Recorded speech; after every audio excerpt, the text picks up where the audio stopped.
सत श्री अकाल जी। The खालस TV देखने वाले देश दुनिया के साढ़े सारे दर्शकों का बहुत बहुत स्वागत है। एतवार के एमरजेंसी बुलेटिन के नाल मैं हरशरण कौर। बुलेटिन के तुहानूं दसदे हां अज दीयां पंजाब समेत दुनिया भर ते भारत दीयां सारियां वड्डियां खबरां। सब तो पहली खबर पंजाब दे नाल जुड़ी हुई है। पंजाब के मुख्यमंत्री भगवंत सिंह मान ने वड्डा ऐलान किया कि लुधियाना अते संगरूर के विचाले पैंदे लड्डा ते मंडी अहमदगढ़ टोल प्लाजा एतवार रात 12 बजे तो बंद हो जाणगे, यानी कि 5 सितंबर तो तुहानूं इन्हां टोल प्लाजिਆਂ ते टोल पर्ची नहीं कटवानी पवेगी। ये एतवार रात 12 बजे तक ही चलण का ऐलान किया गया। मुख्यमंत्री ने इलाका निवासियों को बधाई देंदे हुए कहा कि टोल अधिकारी 6 महीने का वाधा चाहते सी, पर सूबा सरकार ने यह वाधा करने तो इनकार कर दिता है। टोल प्लाजे बंद करने तो बाद मुख्यमंत्री ने धूरी टोल प्लाजा ते कहा कि अज तो पहला बड़े मुख्यमंत्री आए होंगे, पर वह सिर्फ उद्घाटन करने लई आउंदे होणगे ते मैं पहला मुख्यमंत्री होवांगा जो कुछ बंद करवाउण लई आया हाँ, यानी कि जो किसी भी चीज़ नूं किसी भी प्रोजैक्ट नूं बंद करवाउण लई आया हाँ। कहंदे लोकां दा पैसा बचाउणा ही मेरा मुख्य मकसद है। मेरे कोले फाइल आई, मैं कोई किसी का विरोध करनी आया, मैं दसन आया तुहानूं, क्योंकि मैं तुहानूं पता ही है मैं तो सारा दस देना होना। फाइल आई कहनी जा 6 महीने ਵਧਾਓ ਜਾਂ 50 ਕਰੋੜ ਤੋਂ ਉੱਪਰ ਪੈਸੇ ਦੇਣੇ ਪੈਣੇ। ਮੈਂ ਕਾਹਦੇ ਕਹਿੰਦੇ ਸੰਗਰੂਰ ਤੋਂ ਲੁਧਿਆਣੇ ਵਾਲੇ ਦੋਨੇ ਟੋਲ ਪਲਾਜ਼ੇ ਵਾਲੇ ਮੰਗਦੇ ਨੇ। ਮੈਂ ਕਾਹਦੇ ਮੰਗਦੇ? ਕਹਿੰਦੇ ਜੀ ਕਿਸਾਨ ਅੰਦੋਲਨ ਕਰਕੇ ਘਾਟਾ ਪੈ ਗਿਆ ਤੇ ਕਰੋਨਾ ਕਰਕੇ ਘਾਟਾ ਪੈ ਗਿਆ। 6 ਮਹੀਨੇ ਵਧਾਓ ਜੀ, 6 ਮਹੀਨੇ ਅਸੀਂ ਹੋਰ ਚਲਾਵਾਂਗੇ ਜਾਂ ਫਿਰ ਸਾਨੂੰ ਮੈਂ ਕਿਹਾ ਜੇ ਮੈਂ ਤੌਰ ਤੇ ਮੰਤਰੀ ਜਾਂ ਮੁੱਖ ਮੰਤਰੀ ਕੋਈ ਚੀਜ਼ ਖੋਲਣ ਦਾ ਰੀਬਨ ਕੱਟਣ ਆਉਂਦੇ ਦੇਖੇ ਹੋਣੇ, ਕੋਈ ਚੀਜ਼ ਬੰਦ ਕਰਨ ਦਾ ਰੀਬਨ ਕੱਟਣ ਨਹੀਂ ਆਇਆ ਤੋਂ ਪਹਿਲਾਂ ਕੋਈ। ਅੱਜ ਦੀ ਰਾਤ 12 ਵਜੇ ਤੋਂ ਬਾਅਦ, ਅੱਜ ਰਾਤ 12 ਵਜੇ ਤੋਂ ਬਾਅਦ ਇਹ ਤੋਂ ਕਹਾਂ ਇਹ ਦੋਨੇ ਟੋਲ ਪਲਾਜ਼ੇ ਬੰਦ ਹੋ ਜਾਣਗੇ। ਤਰਨਤਾਰਨ ਦੇ ਪਿੰਡ ਠੱਕਰਪੁਰਾ ਦੇ ਵਿੱਚ ਪਿਛਲੇ ਦਿਨੀ ਚਰਚ ਵਿੱਚ ਹੋਈ ਭੰਨਤੋੜ ਤੋਂ ਬਾਅਦ ਮਸੀਹ ਭਾਈਚਾਰੇ ਨੇ ਐਤਵਾਰ ਨੂੰ ਪੰਜਾਬ ਦੇ ਵੱਖ-ਵੱਖ ਜ਼ਿਲ੍ਹਿਆਂ ਦੇ ਵਿੱਚ ਦਰਜਨਾਂ ਥਾਵਾਂ ਤੇ ਮੋਮਬੱਤੀ ਮਾਰਚ ਕੱਢੇ। ਅੰਮ੍ਰਿਤਸਰ ਦੇ ਵਿੱਚ ਸੇਂਟ ਪਾਲਸ ਚਰਚ ਤੋਂ, ਜਦਕਿ ਜਲੰਧਰ ਦੇ ਸੈਕਰਡ ਹਾਰਟ ਕੈਥੋਲਿਕ ਚਰਚ ਤੋਂ ਇਹ ਮਾਰਚ ਕੱਢੇ ਗਏ।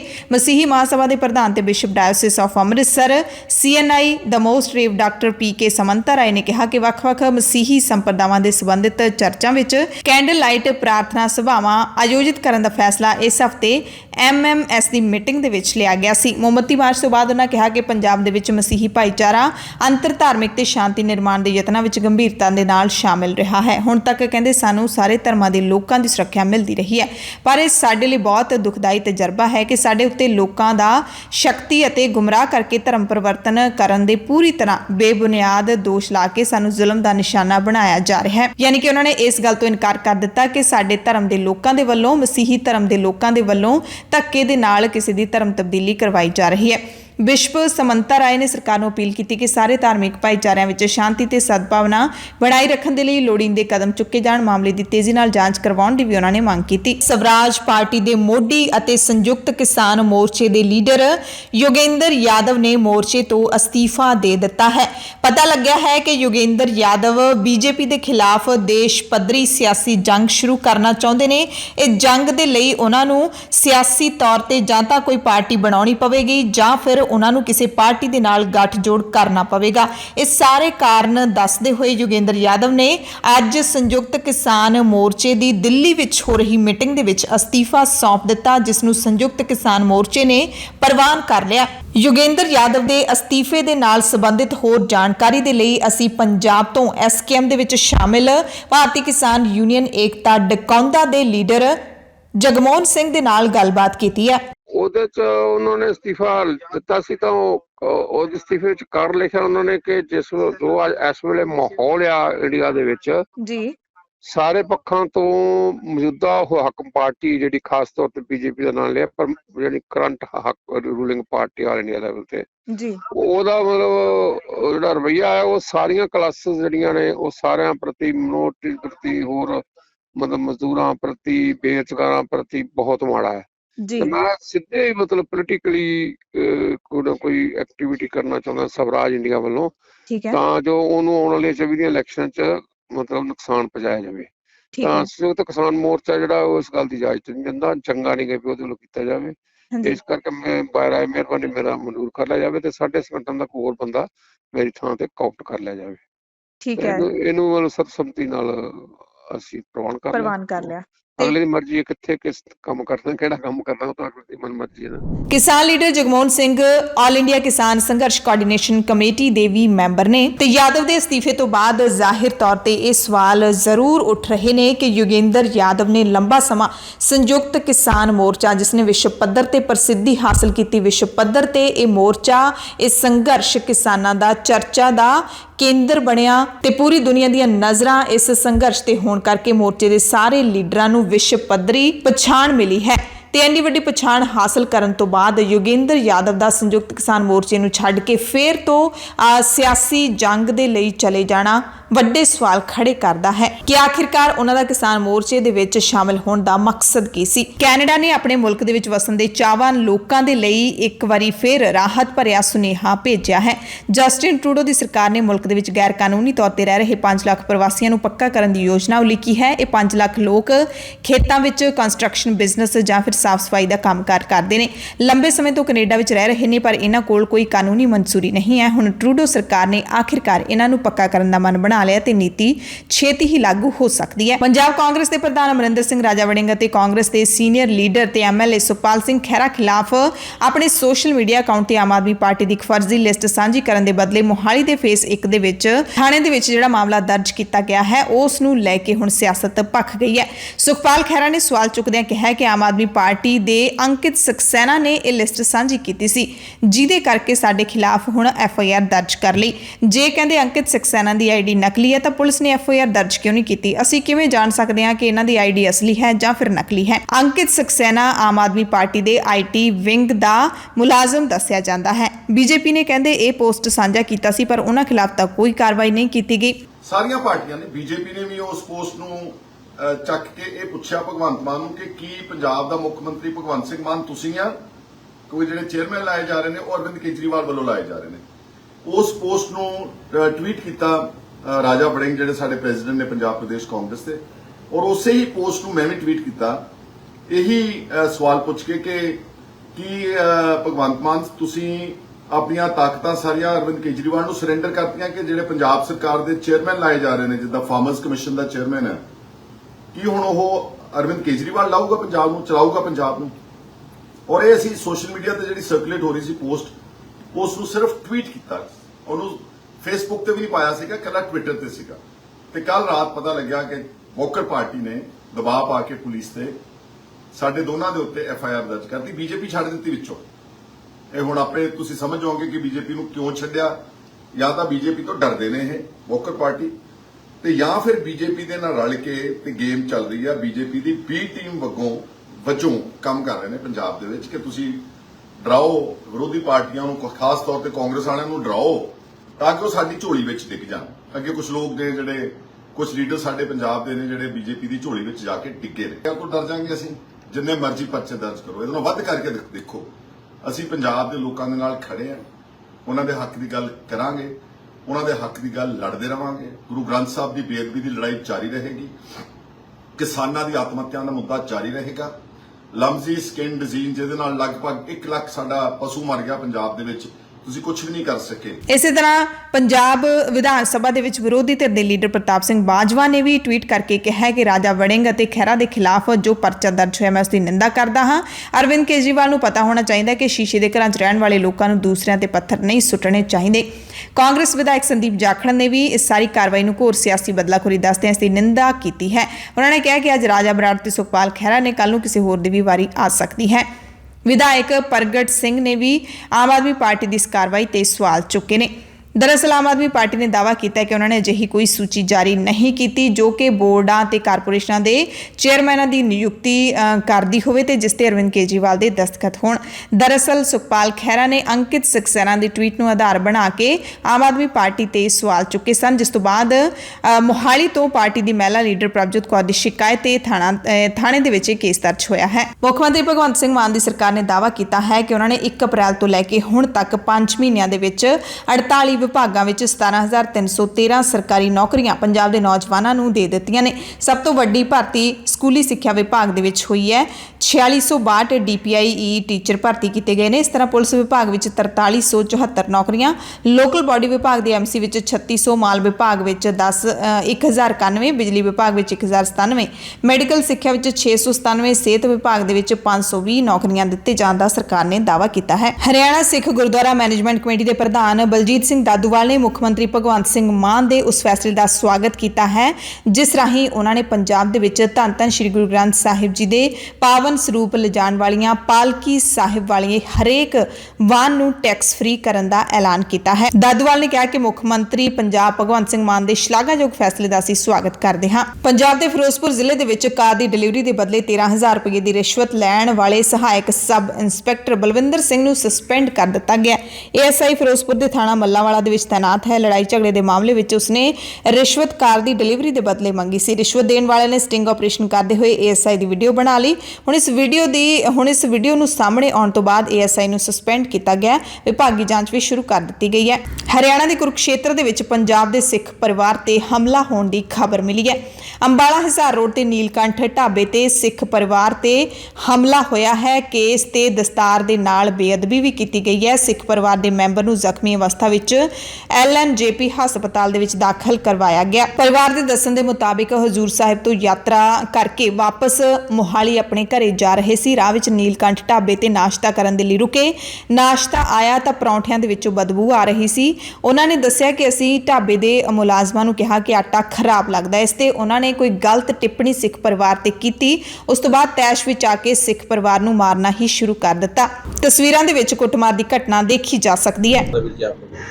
ਅਸੀਂ ਆ ਰਹੇ ਸੀਗੇ ਮਹਾਰਾਸ਼ਟਰ ਨੰਦੇੜ ਸਾਹਿਬ ਹਜ਼ੂਰ ਸਾਹਿਬ ਤੋਂ ਦਰਸ਼ਨ ਕਰਕੇ ਆ ਰਹੇ ਸੀ। ਤਾਂ ਜਦੋਂ ਅਸੀਂ ਉਹਨਾਂ ਨੂੰ ਇਹ ਗੱਲ ਕਹੀ ਤਾਂ ਪਹਿਲਾਂ ਤਾਂ ਉਹ ਮਤਲਬ ਕਿ ਕਹਿੰਦੇ ਵੀ ਜੇ ਤੁਸੀਂ ਖਾਣੇ ਨਾ ਖਾਓ ਨਹੀਂ ਤਾਂ ਰਹਿਣ ਦਿਓ, ਵੀ ਉਲਟਾ ਜਾ ਬੋਲੇ। ਤਾਂ ਅਸੀਂ ਉਹਨਾਂ ਨੂੰ ਇਹ ਗੱਲ ਕਹੀ ਵੀ ਭਾਈ ਸਾਹਿਬ ਅਸੀਂ ਦੇਖੋ ਹੁਣ ਤੇਰੇ ਕੋਲੇ 18 ਜੀ 3 ਗੱਡੀਆਂ ਸੀ ਸਾਡੇ ਕੋਲੇ, ਵੀ ਅਸੀਂ 18-20 ਆਦਮੀ ਹਾਂ ਤਾਂ ਨਾਸ਼ਤਾ ਕਰਨਾ ਬਈ ਅਸੀਂ ਹੁਣ ਇਹਦਾ ਆਂਦਾ ਵੀ ਬਿੱਲ ਦੇ ਗਏ। ਅਸੀਂ ਕਿਹਾ ਵੀ ਖਰਾਬ ਤੇਰੇ ਹੈਗੇ ਵੀ ਅਸੀਂ ਬਿੱਲ ਤੈਨੂੰ ਦੇ ਕੇ ਨਾ ਤੁਸੀਂ ਬਿੱਲ ਨਾ ਦਿਓ। ਅਸੀਂ ਕਿਹਾ ਵੀ ਨਹੀਂ ਭਾਈ ਅਸੀਂ ਬਿੱਲ ਦੇ ਕੇ ਜਾਵਾਂਗੇ, ਅਸੀਂ ਖਾਧਾ ਤਾਂ ਤੂੰ ਸਾਫ਼ ਨਾ ਦੇ। ਉਹ ਜਿਹੜਾ ਉਹਦਾ ਮਤਲਬ ਕਿ ਮਾਲਕ ਸੀ ਉਹ ਕੋਈ ਮਤਲਬ ਕਿ ਜਿਵੇਂ ਨਾ ਮੈਂਟਲ ਅਪਸੈਟ ਹੁੰਦਾ। ਉਹ ਕਹਿੰਦਾ ਇਹ ਸਰਦਾਰਾਂ ਦਾ ਹਾਲ ਹੀ ਐਸਾ ਹੁੰਦਾ ਹੈ।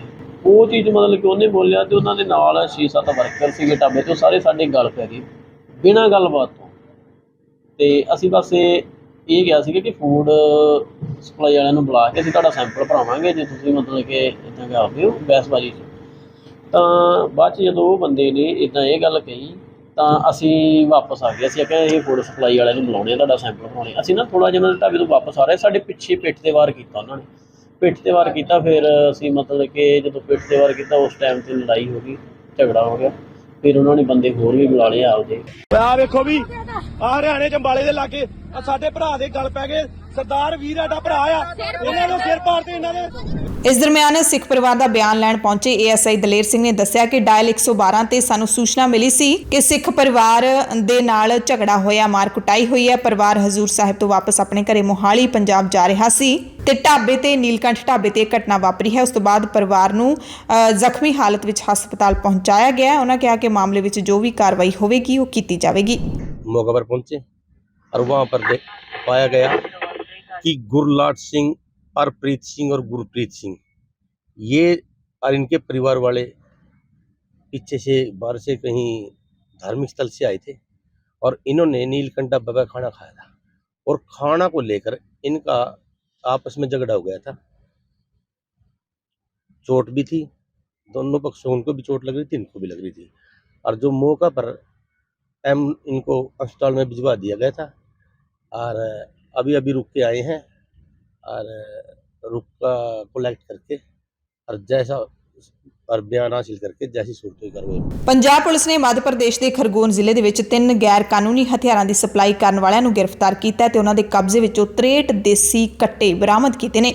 Punjab state special operation cell ਦੇ ਸਬ ਇੰਸਪੈਕਟਰ ਜਗਦੀਪ ਸਿੰਘ ਨੇ ਦੱਸਿਆ ਕਿ ਪੰਜਾਬ, ਰਾਜਸਥਾਨ ਤੇ ਹੋਰ ਸੂਬਿਆਂ ਦੇ ਵਿੱਚ ਪਿਸਤੌਲ ਸਪਲਾਈ ਕਰਨ ਵਾਲੇ 3 ਮੁਲਜ਼ਮਾਂ ਦੇ ਖਿਲਾਫ ਪਹਿਲਾਂ ਵੀ 24 ਕੇਸ ਦਰਜ ਨੇ।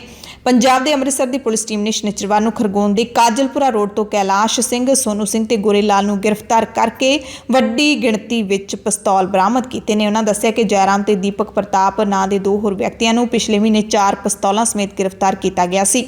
ਪੁੱਛ ਪੜਤਾਲ ਦੌਰਾਨ ਦੋਵਾਂ ਨੇ ਦੱਸਿਆ ਕਿ ਤਿੰਨੇ ਮੁਲਜ਼ਮਾਂ ਤੋਂ ਪਿਸਤੌਲ ਖਰੀਦੇ ਗਏ ਨੇ।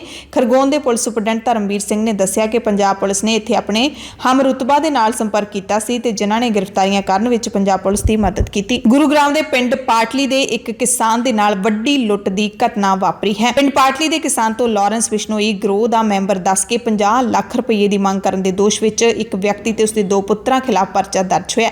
ਅਧਿਕਾਰੀਆਂ ਦੇ ਦੱਸਣ ਮੁਤਾਬਿਕ ਸੁਰਿੰਦਰ ਸਿੰਘ ਦੀ ਸ਼ਿਕਾਇਤ ਤੇ ਕਰਮਵੀਰ ਅਤੇ ਉਸਦੇ ਪੁੱਤਰਾਂ ਦੀਪਕ ਤੇ ਮੋਹਿਤ ਖਿਲਾਫ ਫਾਰੂਕ ਨਗਰ ਪੁਲਿਸ ਸਟੇਸ਼ਨ 'ਚ ਮਾਮਲਾ ਦਰਜ ਕੀਤਾ ਗਿਆ। ਪੀੜਤ ਕਿਸਾਨ ਨੇ ਪੁਲਿਸ ਕੋਲ ਦਰਜ ਕਰਵਾਈ ਸ਼ਿਕਾਇਤ ਵਿੱਚ ਦੋਸ਼ ਲਾਇਆ ਕਿ ਉਸਨੇ ਹਾਲ ਹੀ ਵਿੱਚ ਰੇਲਵੇ ਪ੍ਰੋਜੈਕਟ ਨੂੰ ਜ਼ਮੀਨ ਦੇਣ ਬਦਲੇ 75 ਲੱਖ ਰੁਪਏ ਮੁਆਵਜ਼ੇ ਵਜੋਂ ਲਏ ਸਨ ਤੇ ਮੁਲਜ਼ਮਾਂ ਨੂੰ ਇਸ ਗੱਲ ਦਾ ਪਤਾ ਸੀ। ਸ਼ਿਕਾਇਤ ਵਿੱਚ ਕਿਸਾਨ ਨੇ ਇਹ ਵੀ ਦੱਸਿਆ ਕਿ 29 ਅਗਸਤ ਨੂੰ ਉਸਨੂੰ WhatsApp ਤੇ ਧਮਕੀ ਭਰੇ ਫੋਨ ਆਏ ਜਿਸ ਵਿੱਚ ਮੁਲਜ਼ਮਾਂ ਨੇ ਉਸਨੂੰ ਉਸੇ ਤਰ੍ਹਾਂ ਜਾਨੋਂ ਮਾਰਨ ਦੀ ਧਮਕੀ ਦਿੱਤੀ ਜਿਵੇਂ ਮਸ਼ਹੂਰ ਪੰਜਾਬੀ ਗਾਇਕ ਸਿੱਧੂ ਮੂਸੇਵਾਲੇ ਨੂੰ ਮਾਰਿਆ ਗਿਆ ਹੈ।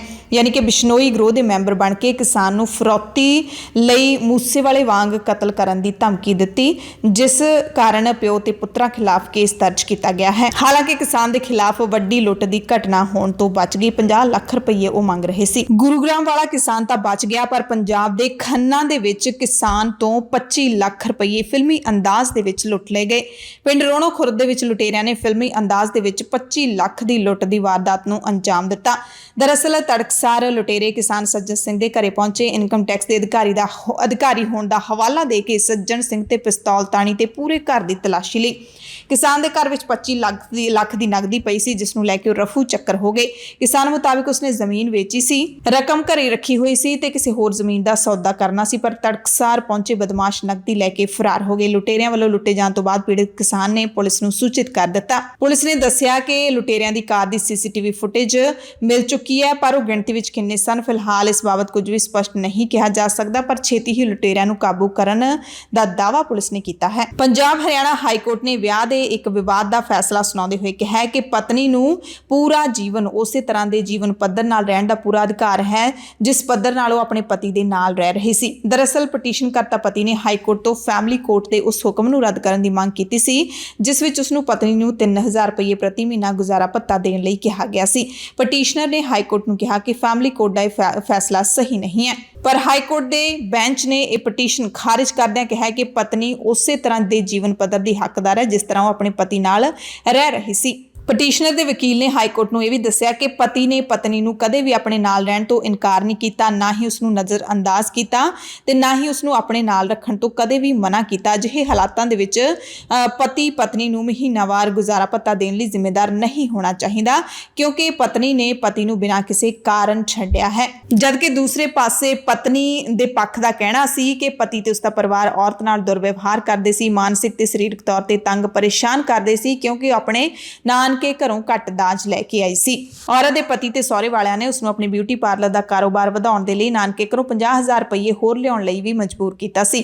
17 ਜੁਲਾਈ 2018 ਦੇ ਵਿੱਚ ਪਤੀ ਤੇ ਉਸਦੇ ਪਰਿਵਾਰ ਵਾਲਿਆਂ ਨੇ ਔਰਤ ਦੀ ਕੁੱਟਮਾਰ ਕਰਕੇ ਉਸ ਨੂੰ ਘਰੋਂ ਬਾਹਰ ਵੀ ਕੱਢ ਦਿੱਤਾ ਸੀ। ਇਹ ਵੀ ਪਤਾ ਲੱਗਿਆ ਕਿ ਪਤੀ ਸਰੀਰਕ ਤੌਰ ਤੇ ਸਾਰੇ ਕੰਮ ਕਰਨ ਦੇ ਸਮਰੱਥ ਹੈ ਤੇ ਰਿਕਾਰਡ 'ਚੋਂ ਅਜਿਹਾ ਕੁਝ ਵੀ ਨਹੀਂ ਮਿਲਿਆ ਜਿਸ ਤੋਂ ਸਾਬਿਤ ਹੋ ਸਕੇ ਕਿ ਪਤਨੀ ਨੇ ਆਪਣੇ ਪਤੀ ਨੂੰ ਛੱਡ ਦਿੱਤਾ ਹੈ। ਸੋ ਅਖੀਰ ਦੇ ਵਿੱਚ ਅਦਾਲਤ ਨੇ ਇਹੀ ਕਿਹਾ ਕਿ ਕਾਨੂੰਨ ਮੁਤਾਬਿਕ ਪਤਨੀ ਦੀ ਦੇਖਭਾਲ ਕਰਨਾ ਪਤੀ ਦੀ ਕਾਨੂੰਨੀ ਜ਼ਿੰਮੇਵਾਰੀ ਹੈ। ਤਰਨਤਾਰਨ ਦੇ ਪੱਟੀ ਦੇ ਵਿੱਚ ਇੱਕ ਵੱਡੀ ਵਾਰਦਾਤ ਵਾਪਰੀ ਹੈ। ਰਿਸ਼ਤਿਆਂ ਨੂੰ ਤਾਰ-ਤਾਰ ਕਰ ਦੇਣ ਵਾਲੀ ਵਾਰਦਾਤ ਇਹ ਕਹੀ ਜਾ ਸਕਦੀ ਹੈ। ਪਿੰਡ ਦੁਬਲੀ ਦੇ ਵਿੱਚ ਲੰਘੀ ਰਾਤ ਚਾਚੇ ਨੇ ਭਤੀਜੇ ਦਾ ਕਥਿਤ ਤੌਰ ਤੇ ਗੋਲੀਆਂ ਮਾਰ ਕੇ ਕਤਲ ਕਰ ਦਿੱਤਾ। ਪਰਿਵਾਰਕ ਮੈਂਬਰਾਂ ਨੇ ਦੱਸਿਆ ਕਿ ਲੰਘੀ ਰਾਤ ਉਹਨਾਂ ਦੇ ਘਰਾਂ 'ਚ ਲੱਗਦੇ ਚਾਚੇ ਬਲਜੀਤ ਨੇ ਉਹਨਾਂ ਦੇ ਪੁੱਤ ਪ੍ਰਭਦਿਆਲ ਸਿੰਘ ਉਰਫ ਕਰਨ ਨੂੰ ਪਹਿਲਾਂ ਫੋਨ ਤੇ ਘਰੇ ਆਉਣ ਲਈ ਕਿਹਾ। ਜਦੋਂ ਨਹੀਂ ਗਿਆ ਤਾਂ ਮੁਲਜ਼ਮ ਬਲਜੀਤ ਸਿੰਘ ਉਸ ਨੂੰ ਘਰੋਂ ਆਪਣੇ ਨਾਲ ਲੈ ਗਿਆ ਤੇ ਆਪਣੇ ਘਰੇ ਲਿਜਾ ਕੇ ਆਪਣੀ 315 ਬੋਰ ਦੀ ਰਾਈਫਲ ਨਾਲ ਪ੍ਰਭਦਿਆਲ ਸਿੰਘ ਨੂੰ 4 ਗੋਲੀਆਂ ਮਾਰ ਕੇ ਜ਼ਖਮੀ ਕਰ ਦਿੱਤਾ। ਪਰਿਵਾਰਕ ਮੈਂਬਰਾਂ ਨੇ ਜ਼ਖਮੀ ਨੌਜਵਾਨ ਨੂੰ ਸਿਵਲ ਹਸਪਤਾਲ ਪੱਟੀ ਇਲਾਜ ਲਈ ਲਿਆਂਦਾ ਜਿੱਥੇ ਉਸ ਦੀ ਮੌਤ ਹੋ ਗਈ। ਪਤਾ ਲੱਗਿਆ ਕਿ 2.5 ਮਹੀਨੇ ਪਹਿਲਾਂ ਹੀ ਕਰਨ ਦਾ ਵਿਆਹ ਹੋਇਆ ਸੀ। ਵਾਰਦਾਤ ਤੋਂ ਬਾਅਦ ਮੁਲਜ਼ਮ ਚਾਚਾ ਫਰਾਰ ਹੈ। ਉਸਨੇ ਇਸ ਘਟਨਾ ਨੂੰ ਅੰਜਾਮ ਕਿਉਂ ਦਿੱਤਾ ਇਸ ਬਾਰੇ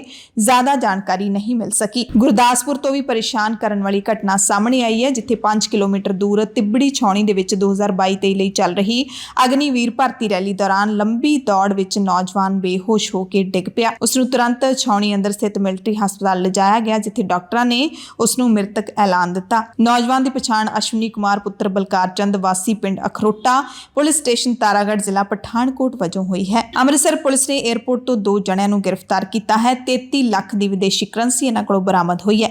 ਇਹ ਦੋਵੇਂ ਮੁਲਜ਼ਮ ਦੁਬਈ ਭੱਜਣ ਦੀ ਤਿਆਰੀ ਵਿੱਚ ਸਨ, ਪਰ ਪਹਿਲਾਂ ਹੀ ਇਹਨਾਂ ਨੂੰ ਗ੍ਰਿਫਤਾਰ ਕਰਕੇ 21,000 ਦੇ ਯੂਰੋ ਬਰਾਮਦ ਕੀਤੇ ਨੇ। ਬਰਾਮਦਗੀ ਤੋਂ ਬਾਅਦ ਇਹਨਾਂ ਨੂੰ ਕਸਟਮ ਵਿਭਾਗ ਦੇ ਹਵਾਲੇ ਕਰ ਦਿੱਤਾ ਗਿਆ ਤੇ ਹੁਣ ਅਗਲੀ ਕਾਰਵਾਈ ਹੋਵੇਗੀ। ਇੱਕ ਹੋਰ ਵੱਡੇ ਸੜਕ ਹਾਦਸੇ ਦੀ ਖਬਰ ਮਿਲ ਰਹੀ ਹੈ ਕਿ 4 ਸਾਲਾਂ ਤੱਕ ਟਾਟਾ ਗਰੁੱਪ ਦੇ ਚੇਅਰਮੈਨ ਰਹਿ ਚੁੱਕੇ ਸਾਇਰਸ ਮਿਸਤਰੀ ਦੀ ਸੜਕ ਹਾਦਸੇ ਵਿੱਚ ਮੌਤ ਹੋ ਗਈ ਹੈ। ਅਹਿਮਦਾਬਾਦ ਤੋਂ ਮੁੰਬਈ ਜਾ ਰਹੇ ਟਾਟਾ ਸੰਸ ਦੇ ਸਾਬਕਾ ਚੇਅਰਮੈਨ ਮਿਸਤਰੀ ਦੀ ਕਾਰ ਡਿਵਾਈਡਰ ਦੇ ਨਾਲ ਜਾ ਟਕਰਾਈ। ਇਸ ਘਟਨਾ ਵਿੱਚ ਕਾਰ ਚਾਲਕ ਸਮੇਤ 2 ਜਣੇ ਹੋਰ ਜ਼ਖਮੀ ਹੋ ਗਏ। ਸਾਰੇ ਜ਼ਖਮੀਆਂ ਨੂੰ ਗੁਜਰਾਤ ਦੇ ਹਸਪਤਾਲ ਵਿੱਚ ਦਾਖਲ ਕਰਵਾਇਆ ਗਿਆ। ਸਾਇਰਸ ਨੂੰ ਵੀ ਹਸਪਤਾਲ ਲਿਜਾਇਆ ਗਿਆ, ਪਰ ਉਹਨਾਂ ਦੀ ਜਾਨ ਨਹੀਂ ਬਚ ਸਕੀ। ਡਾਕਟਰਾਂ ਨੇ ਉਹਨਾਂ ਨੂੰ ਮ੍ਰਿਤਕ ਐਲਾਨ ਦਿੱਤਾ। ਇਹ ਹਾਦਸਾ ਪਾਲਘਰ ਦੇ ਨੇੜੇ ਵਾਪਰਿਆ ਹੈ। ਪੰਜਾਬੀ ਗਾਇਕ ਹਨੀ ਸਿੰਘ ਦੀਆਂ ਮੁਸ਼ਕਲਾਂ ਵਧੀਆਂ ਹੋਈਆਂ ਦਿਖਾਈ ਦੇ ਰਹੀਆਂ ਨੇ, ਕਿਉਂਕਿ ਚੰਡੀਗੜ੍ਹ ਦੇ ਵਿੱਚ ਹਨੀ ਸਿੰਘ ਖਿਲਾਫ ਐਸਐਸਪੀ ਨੂੰ ਸ਼ਿਕਾਇਤ ਦਿੱਤੀ ਗਈ ਹੈ ਕਿ ਹਨੀ ਸਿੰਘ ਦੇ 25 ਪਿੰਡਾਂ ਗੀਤ ਵਿੱਚ ਔਰਤਾਂ ਦੇ ਖਿਲਾਫ ਅਸ਼ਲੀਲ ਸ਼ਬਦਾਵਲੀ ਦਾ ਇਸਤੇਮਾਲ ਕੀਤਾ ਗਿਆ। ਸ਼ਿਕਾਇਤ ਕਰਦਿਆਂ ਹੋਇਆਂ ਹਨੀ ਸਿੰਘ ਖਿਲਾਫ ਕਾਰਵਾਈ ਦੀ ਮੰਗ ਕੀਤੀ ਗਈ ਹੈ। ਸ਼ਿਕਾਇਤ ਇਕੱਲੇ ਗਾਇਕ ਦੇ ਖਿਲਾਫ ਹੀ ਨਹੀਂ, ਬਲਕਿ ਉਸਦੇ ਮੈਨੇਜਰ ਤੇ ਕਰੂ ਟੀਮ ਦੇ ਖਿਲਾਫ ਵੀ ਕੀਤੀ ਗਈ ਹੈ। ਦਿੱਲੀ ਦੇ ਰਾਮਲੀਲਾ ਮੈਦਾਨ ਦੇ ਵਿੱਚ ਐਤਵਾਰ ਨੂੰ ਕਾਂਗਰਸ ਨੇ ਮਹਿੰਗਾਈ ਦੇ ਖਿਲਾਫ ਵੱਡੀ ਰੈਲੀ ਕੀਤੀ। ਕਾਂਗਰਸ ਦੇ ਸਾਬਕਾ ਪ੍ਰਧਾਨ ਰਾਹੁਲ ਗਾਂਧੀ ਨੇ ਬੀਜੇਪੀ ਅਤੇ ਆਰਐਸਐਸ ਤੇ ਨਿਸ਼ਾਨਾ ਸਾਧਦੇ ਹੋਏ ਕਿਹਾ ਕਿ ਦੋਵੇਂ ਜਥੇਬੰਦੀਆਂ, ਦੋਵੇਂ ਸੰਸਥਾਵਾਂ ਜਾਣਬੁੱਝ ਕੇ ਦੇਸ਼ ਵਿੱਚ ਨਫ਼ਰਤ ਅਤੇ ਡਰ ਦਾ ਮਾਹੌਲ ਪੈਦਾ ਕਰ ਰਹੀਆਂ ਨੇ। ਉਹਨਾਂ ਨੇ ਰੈਲੀ ਦੇ ਵਿੱਚ ਸੰਬੋਧਨ ਕਰਦਿਆਂ ਦਾਅਵਾ ਕੀਤਾ ਕਿ ਨਰਿੰਦਰ ਮੋਦੀ ਸਰਕਾਰ ਵਿੱਚ ਭਵਿੱਖ ਦਾ ਡਰ, ਮਹਿੰਗਾਈ ਦਾ ਡਰ ਤੇ ਬੇਰੁਜ਼ਗਾਰੀ ਦਾ ਡਰ ਵੱਧ ਰਿਹਾ ਹੈ। ਨਿਸ਼ਾਨਾ ਸਾਧਦਿਆਂ ਰਾਹੁਲ ਨੇ ਕਿਹਾ ਕਿ ਬੇਰੁਜ਼ਗਾਰੀ ਤੇ ਮਹਿੰਗਾਈ ਮੋਦੀ ਸਰਕਾਰ ਦੇ 2 ਭਾਈ ਨੇ। ਰੈਲੀ ਸ਼ੁਰੂ ਹੋਣ ਤੋਂ ਪਹਿਲਾਂ ਵੀ ਰਾਹੁਲ ਗਾਂਧੀ ਨੇ ਟਵੀਟ ਕੀਤਾ ਕਿ ਰਾਜਾ ਮਿੱਤਰਾਂ ਦੀ ਕਮਾਈ ਵਿੱਚ ਰੁੱਝਿਆ ਤੇ ਜਨਤਾ ਮਹਿੰਗਾਈ ਵਿੱਚ ਝੁਲਸੀ। ਅੱਜ ਲੋਕ ਜ਼ਰੂਰੀ ਚੀਜ਼ਾਂ ਖਰੀਦਣ ਤੋਂ ਪਹਿਲਾਂ ਵੀ 10 ਵਾਰੀ ਸੋਚਦੇ ਨੇ। ਇਹਨਾਂ ਮੁਸੀਬਤਾਂ ਦੇ ਲਈ ਸਿਰਫ ਪ੍ਰਧਾਨ ਮੰਤਰੀ ਹੀ ਜ਼ਿੰਮੇਦਾਰ ਨੇ। ਕਾਂਗਰਸ ਦੇ ਜਨਰਲ ਸਕੱਤਰ ਜੈਰਾਮ ਰਮੇਸ਼ ਨੇ ਕਿਹਾ ਕਿ ਅੱਜ ਲੋਕਾਂ ਦੀ ਸਭ ਤੋਂ ਵੱਡੀ ਸਮੱਸਿਆ ਮਹਿੰਗਾਈ ਤੇ ਬੇਰੁਜ਼ਗਾਰੀ ਨੇ। ਰਾਮਲੀਲਾ ਮੈਦਾਨ ਦੇ ਵਿੱਚ ਮਹਿੰਗਾਈ ਪਰ ਹੱਲਾ ਬੋਲ ਰੈਲੀ ਦੇ ਵਿੱਚ ਮਹਿੰਗਾਈ ਦੇ ਵਿਰੋਧ ਵਿੱਚ ਯੂਥ ਕਾਂਗਰਸ ਦੇ ਵਰਕਰਾਂ ਨੇ ਡਿਗਰੀ ਹੋਲਡਰ, ਸ਼ੂਜ਼ ਪਾਲਿਸ਼ ਤੇ ਪਕੌੜਾ ਸਟਾਲ ਵੀ ਲਾਏ ਸਨ। ਕਾਂਗਰਸ ਨੇ ਇਹ ਰੈਲੀ ਮਹਿੰਗਾਈ, ਬੇਰੁਜ਼ਗਾਰੀ ਅਤੇ GST ਦੇ ਖਿਲਾਫ ਕੀਤੀ। ਬੁਲੇਟਿਨ ਦੇ ਵਿੱਚ ਇੱਕ ਚੰਗੀ ਖਬਰ, ਸਮਾਜ ਨੂੰ ਸੇਧ ਦੇਣ ਵਾਲੀ ਖਬਰ ਤੁਹਾਨੂੰ ਦੱਸਦੇ ਹਾਂ। ਖਬਰ ਲੁਧਿਆਣਾ ਤੋਂ ਹੈ, ਜਿੱਥੇ ਇੱਕ ਪਰਿਵਾਰ ਨੇ ਆਪਣੀ ਕੋਠੀ ਗੁਰਦੁਆਰਾ ਸਾਹਿਬ ਨੂੰ ਦਾਨ ਕਰ ਦਿੱਤੀ ਹੈ। ਆਸ-ਪਾਸ ਦੇ ਲੋਕਾਂ ਦੇ ਵਿੱਚ ਇਸ ਦਾਨ ਦੀ ਖੂਬ ਚਰਚਾ ਹੋ ਰਹੀ ਹੈ। ਪਰਿਵਾਰ ਮੁਤਾਬਿਕ ਉਹਨਾਂ ਦੀ ਕੋਈ ਔਲਾਦ ਨਹੀਂ ਹੈ ਤੇ ਰਿਸ਼ਤੇਦਾਰਾਂ ਨੇ ਉਹਨਾਂ ਦੀ ਜ਼ਮੀਨ ਤੇ ਅੱਖ ਰੱਖੀ ਹੋਈ ਸੀ, ਇਸ ਲਈ ਉਹਨਾਂ ਨੇ VRS ਗੁਰਦੁਆਰਾ ਸਾਹਿਬ ਨੂੰ ਕੋਠੀ ਦਾਨ ਕਰ ਦਿੱਤੀ ਹੈ। ਗੁਰਦੁਆਰਾ ਕਮੇਟੀ ਨੇ ਵੀ ਇਸ ਕਦਮ ਦੇ ਲਈ ਪਰਿਵਾਰ ਦੀ ਸ਼ਲਾਘਾ ਕੀਤੀ ਹੈ। ਕਮੇਟੀ ਦਾ ਕਹਿਣਾ ਹੈ ਕਿ ਇਸ ਥਾਂ ਤੇ ਡਿਸਪੈਂਸਰੀ ਖੋਲੀ ਜਾਏਗੀ। ਬਜ਼ੁਰਗ ਜੋੜੇ ਨੇ ਕਿਹਾ ਕਿ ਉਹਨਾਂ ਨੇ ਕੋਠੀ ਆਪਣੀ ਖੁਸ਼ੀ ਲਈ ਦਾਨ ਕੀਤੀ ਹੈ। ਆਪਣੇ ਆਪ ਨੂੰ ਭਾਗਾਂ ਵਾਲਾ ਸਮਝਦੇ ਨੇ ਕਿ ਉਹਨਾਂ ਤੋਂ ਪਰਮਾਤਮਾ ਨੇ ਇਹ ਸੇਵਾ ਲਈ ਹੈ। ਪੰਜਾਬ ਦੇ ਸਾਬਕਾ ਮੁੱਖ ਮੰਤਰੀ ਪ੍ਰਕਾਸ਼ ਸਿੰਘ ਬਾਦਲ, ਜਿਹੜੇ ਕਿ 94 ਸਾਲ ਦੇ ਹੋ ਚੁੱਕੇ ਨੇ, ਉਹਨਾਂ ਨੂੰ ਹਲਕੇ ਬੁਖਾਰ ਕਾਰਨ ਚੰਡੀਗੜ੍ਹ ਦੇ PGI ਵਿੱਚ ਦਾਖਲ ਕਰਵਾਇਆ ਗਿਆ। ਅਕਾਲੀ ਦਲ ਦੇ ਲੀਡਰ ਡਾਕਟਰ ਦਲਜੀਤ ਸਿੰਘ ਚੀਮਾ ਨੇ ਦੱਸਿਆ ਕਿ ਬਾਦਲ ਨੂੰ ਲੰਘੀ ਸ਼ਾਮ ਤੋਂ ਹਲਕਾ ਬੁਖਾਰ ਸੀ, ਇਸ ਕਰਕੇ PGI ਦੇ ਵਿੱਚ ਉਹਨਾਂ ਦੀ ਰੂਟੀਨ ਚੈੱਕਅਪ ਦੇ ਲਈ ਉਹਨਾਂ ਨੂੰ ਦਾਖਲ ਕਰਵਾਇਆ ਗਿਆ। ਭਾਰਤ ਦੇ ਨਾਗਰਿਕਾਂ ਦੇ ਲਈ ਇੱਕ ਜ਼ਰੂਰੀ ਸੂਚਨਾ RBI ਬੈਂਕ ਦੇ ਵੱਲੋਂ ਆਈ ਹੈ ਕਿ ਦੇਸ਼ ਦੇ ਵਿੱਚ ਕੋਈ ਵੀ ਤੁਹਾਡੇ ਤੋਂ ਸਿੱਕੇ ਲੈਣ ਤੋਂ ਇਨਕਾਰ ਨਹੀਂ ਕਰ ਸਕਦਾ। ਕੋਈ ਵੀ ਦੁਕਾਨਦਾਰ ਨਾਗਰਿਕਾਂ ਨੂੰ ਇਹ ਨਹੀਂ ਕਹਿ ਸਕਦਾ ਕਿ 1 ਰੁਪਏ, 5 ਰੁਪਏ ਜਾਂ 10 ਰੁਪਏ ਦੇ ਸਿੱਕੇ ਨਹੀਂ ਚੱਲਣਗੇ। RBI ਨੇ ਟਵੀਟ ਕੀਤਾ ਹੈ, ਲੋਕਾਂ ਨੂੰ ਸੂਚਿਤ ਕੀਤਾ ਹੈ ਕਿ ਇੱਕ ਹੀ ਮੁੱਲ ਦੇ ਵੱਖ-ਵੱਖ ਡਿਜ਼ਾਈਨ ਦੇ ਸਿੱਕੇ ਇੱਕੋ ਸਮੇਂ ਚੱਲਦੇ ਰਹਿੰਦੇ ਨੇ, ਕਿਉਂਕਿ ਸਿੱਕਿਆਂ ਦੀ ਉਮਰ ਲੰਬੀ ਹੁੰਦੀ ਹੈ। ਇਸ ਕਰਕੇ ਸਿੱਕਿਆਂ ਨੂੰ ਬਿਨਾਂ ਝਿਜਕ ਸਵੀਕਾਰ ਕੀਤਾ ਜਾਵੇ। RBI ਨੇ ਆਪਣੇ ਟਵੀਟ ਨਾਲ ਇੱਕ ਫੋਟੋ ਵੀ ਅਟੈਚ ਕੀਤੀ ਹੈ, ਜਿਸ ਵਿੱਚ ਸਲਾਹ ਦਿੰਦੇ ਹੋਏ ਲਿਖਿਆ ਕਿ ਸਿੱਕਿਆਂ ਬਾਰੇ ਗੁੰਮਰਾਹਕੁਨ ਜਾਣਕਾਰੀ ਜਾਂ ਅਫਵਾਹਾਂ ਤੇ ਧਿਆਨ ਨਾ ਦਿਓ। ਬੈਂਕ ਸ਼ਾਖਾਵਾਂ ਨੂੰ ਹੁਕਮ ਜਾਰੀ ਕੀਤਾ ਗਿਆ ਕਿ ਉਹ ਲੋਕਾਂ ਤੋਂ ਸਿੱਕੇ ਲੈਣ ਮਨਾ ਨਾ ਕਰਨ। ਇਸ ਸਾਲ ਭਾਰਤ ਦੇ ਹਲਵਾਈਆਂ ਦੀਆਂ 5 ਉਂਗਲਾਂ ਘਿਓ ਦੇ ਵਿੱਚ ਰਹਿਣ ਵਾਲੀਆਂ ਨੇ, ਕਿਉਂਕਿ COVID-19 ਦਾ ਕਹਿਰ ਘਟਣ ਤੋਂ ਬਾਅਦ ਤਿਉਹਾਰਾਂ ਦਾ ਰਵਾਇਤੀ ਨਜ਼ਾਰਾ ਮੁਲਕ ਦੇ ਵਿੱਚ ਵਾਪਸ ਆ ਰਿਹਾ ਹੈ। ਉਦਯੋਗਿਕ ਫੈਡਰੇਸ਼ਨ ਦਾ ਅੰਦਾਜ਼ਾ ਹੈ ਕਿ ਮਠਿਆਈਆਂ ਤੇ ਨਮਕੀਨਾਂ ਦਾ ਕੁੱਲ ਕਾਰੋਬਾਰ ਚਾਲੂ ਵਿੱਤੀ ਸਾਲ ਦੇ ਵਿੱਚ 125 ਲੱਖ ਕਰੋੜ ਰੁਪਏ ਦੇ ਰਿਕਾਰਡ ਪੱਧਰ ਤੇ ਪਹੁੰਚ ਸਕਦਾ ਹੈ। ਫੈਡਰੇਸ਼ਨ ਆਫ ਸਵੀਟਸ ਐਂਡ ਨਮਕੀਨ ਮੈਨੂਫੈਕਚਰਰਜ਼ ਦੇ ਡਾਇਰੈਕਟਰ ਫਿਰੋਜ਼ H ਨਕਵੀ ਨੇ ਕਿਹਾ ਹੈ ਕਿ ਤਿਉਹਾਰਾਂ ਦੀ ਖੁਸ਼ੀ ਦੇ ਨਾਲ ਮਹਾਮਾਰੀ ਦਾ ਗ੍ਰਹਿਣ ਹਟਣ ਨਾਲ ਇਸ ਵਾਰੀ ਰੱਖੜੀ ਦੇ ਦਿਨ ਮਠਿਆਈਆਂ ਤੇ ਨਮਕੀਨ ਦਾ ਕਾਰੋਬਾਰ ਜ਼ਬਰਦਸਤ ਰਿਹਾ ਹੈ। ਗਣੇਸ਼ ਉਤਸਵ ਦੌਰਾਨ ਮੋਦਕ ਤੇ ਹੋਰ ਮਠਿਆਈਆਂ ਦੀ ਮੰਗ ਵਧੀ ਹੈ ਤੇ ਇਹੀ ਰੁਝਾਨ ਦੁਸਹਿਰੇ, ਦੀਵਾਲੀ ਤੇ ਹੋਲੀ ਤੱਕ ਵੀ ਜਾਰੀ ਰਹਿਣ ਦੀ ਉਮੀਦ ਹੈ। ਉਂਝ ਵੀ ਜਦੋਂ ਕੋਈ ਚੀਜ਼ ਰੋਕ ਦਿੱਤੀ ਜਾਵੇ ਜਾਂ ਕੋਈ ਚੀਜ਼ ਨਾ ਮਿਲੇ ਇਨਸਾਨ ਨੂੰ, ਤੇ ਜਦੋਂ ਉਹ ਕੁਝ ਵਕਫੇ ਤੋਂ ਬਾਅਦ ਮਿਲਣੀ ਸ਼ੁਰੂ ਹੋ ਜਾਂਦੀ ਹੈ ਤਾਂ ਲੋਕ ਟੁੱਟ ਕੇ ਉਸ ਤੇ ਪੈ ਜਾਂਦੇ ਨੇ, ਤੇ ਇਹੀ ਹਾਲ ਮਠਿਆਈਆਂ ਦਾ ਮੁਲਕ ਦੇ ਵਿੱਚ ਹੋ ਰਿਹਾ ਹੈ। ਹਲਵਾਈਆਂ ਲਈ ਇਹ ਜ਼ਰੂਰ ਚੰਗੀ ਗੱਲ ਹੈ, ਕਿਉਂਕਿ ਕੋਵਿਡ ਦੇ ਕਹਿਰ ਦੇ ਵਿੱਚ ਹਲਵਾਈਆਂ ਨੂੰ ਚੋਖਾ ਘਾਟਾ ਵੀ ਸਹਿਣਾ ਪਿਆ ਸੀ। ਨਿਤੀਸ਼ ਕੁਮਾਰ ਦੀ ਪਾਰਟੀ ਨੂੰ ਛੱਡ ਕੇ ਬੀਜੇਪੀ 'ਚ ਜਾਣ ਦਾ ਐਲਾਨ ਕਰਨ ਵਾਲੇ 5 ਵਿਧਾਇਕ ਆਖਿਰਕਾਰ ਬੀਜੇਪੀ ਦੇ ਵਿੱਚ ਸ਼ਾਮਿਲ ਹੋ ਗਏ ਨੇ। ਮਨੀਪੁਰ ਦੇ ਜਨਤਾ ਦਲ ਯੂਨਾਈਟਿਡ ਦੇ 5 ਵਿਧਾਇਕ ਬੀਜੇਪੀ ਦੇ ਕੌਮੀ ਪ੍ਰਧਾਨ ਜੇਪੀ ਨੱਡਾ ਦੀ ਮੌਜੂਦਗੀ ਵਿੱਚ ਬੀਜੇਪੀ 'ਚ ਸ਼ਾਮਿਲ ਹੋ ਗਏ। ਜੇਡੀਯੂ ਦੇ ਵਿਧਾਇਕਾਂ ਦੇ ਬੀਜੇਪੀ ਵਿੱਚ ਰਲੇਵੇਂ ਨੇ ਉੱਤਰ ਪੂਰਬ ਦੇ ਵਿੱਚ ਨਿਤੀਸ਼ ਕੁਮਾਰ ਦੀ ਅਗਵਾਈ ਵਾਲੇ ਜਨਤਾ ਦਲ ਯੂਨਾਈਟਿਡ ਨੂੰ ਵੱਡਾ ਝਟਕਾ ਦਿੱਤਾ ਹੈ। ਮਨੀਪੁਰ ਦੇ ਵਿੱਚ ਜੇਡੀਯੂ ਦੇ ਸਿਰਫ 7 ਵਿਧਾਇਕ ਹਨ, ਜਿਨ੍ਹਾਂ ਦੇ ਵਿੱਚੋਂ 5 ਬੀਜੇਪੀ ਦੇ ਵਿੱਚ ਚਲੇ ਗਏ ਨੇ। ਬੀਜੇਪੀ ਨੇ ਹਾਲ ਹੀ ਵਿੱਚ ਹੋਈਆਂ ਵਿਧਾਨ ਸਭਾ ਚੋਣਾਂ ਦੇ ਵਿੱਚ 60 ਮੈਂਬਰੀ ਰਾਜ ਵਿਧਾਨ ਸਭਾ ਦੇ ਵਿੱਚ 32 ਸੀਟਾਂ ਤੇ ਬਹੁਮਤ ਹਾਸਲ ਕਰਕੇ ਸਰਕਾਰ ਬਣਾਈ ਸੀ। ਇਸੇ ਦਰਮਿਆਨ ਜੇਡੀਯੂ ਦੇ ਮੁਖੀ ਰਾਜੀਵ ਰੰਜਨ ਲੱਲਾ ਸਿੰਘ ਨੇ ਕਿਹਾ ਕਿ ਬੀਜੇਪੀ ਪੈਸੇ ਦੀ ਤਾਕਤ ਦੀ ਵਰਤੋਂ ਕਰ ਰਹੀ ਹੈ। ਇਸ ਤੋਂ ਪਹਿਲਾਂ ਜਦੋਂ ਇਹ 5 ਵਿਧਾਇਕ ਬੀਜੇਪੀ ਦੇ ਵਿੱਚ ਜਾਣ ਦਾ ਐਲਾਨ ਕਰ ਗਏ ਸਨ, ਉਦੋਂ ਬਿਹਾਰ ਦੇ ਮੁੱਖ ਮੰਤਰੀ ਤੇ ਜੇਡੀਯੂ ਲੀਡਰ ਨਿਤੀਸ਼ ਕੁਮਾਰ ਨੇ ਕਿਹਾ ਸੀ ਕਿ ਇਹ ਸਭ ਖਰੀਦੋ ਫਰੋਖਤ ਚੱਲ ਰਹੀ ਹੈ। ਸੋ ਇੱਕ ਪਾਸੇ ਜੇਡੀਯੂ ਦੇ 5 ਲੀਡਰ ਬੀਜੇਪੀ ਦੇ ਵਿੱਚ ਸ਼ਾਮਿਲ ਹੋ ਗਏ ਨੇ, 5 ਵਿਧਾਇਕ ਸ਼ਾਮਿਲ ਹੋ ਗਏ ਨੇ। ਦੂਸਰੇ ਪਾਸੇ ਬਿਹਾਰ ਦੇ ਮੁੱਖ ਮੰਤਰੀ ਨਿਤੀਸ਼ ਕੁਮਾਰ ਦਾਅਵਾ ਕਰਦੇ ਦਿਸੇ ਕਿ ਜੇ ਵਿਰੋਧੀ ਧਿਰ ਸਾਡੇ ਨਾਲ ਮਿਲ ਕੇ ਲੜੇ ਤਾਂ 2024 ਦੀਆਂ ਆਮ ਚੋਣਾਂ ਦੇ ਵਿੱਚ ਬੀਜੇਪੀ ਸਿਰਫ 50 ਸੀਟਾਂ ਤੇ ਸਿਮਟ ਕੇ ਰਹਿ ਜਾਏਗੀ। ਨਿਤੀਸ਼ ਨੇ ਕਿਹਾ ਕਿ ਮੈਂ ਇਸੇ ਮੁਹਿੰਮ ਤੇ ਕੰਮ ਕਰ ਰਿਹਾ, ਵੱਖ-ਵੱਖ ਸਿਆਸੀ ਪਾਰਟੀਆਂ ਦੇ ਲੀਡਰਾਂ ਨਾਲ ਮੇਰੀ ਗੱਲਬਾਤ ਹੋਈ ਹੈ, ਮੈਂ ਇਸੇ ਸਿਲਸਿਲੇ ਵਿੱਚ ਛੇਤੀ ਦਿੱਲੀ ਵੀ ਜਾਵਾਂਗਾ।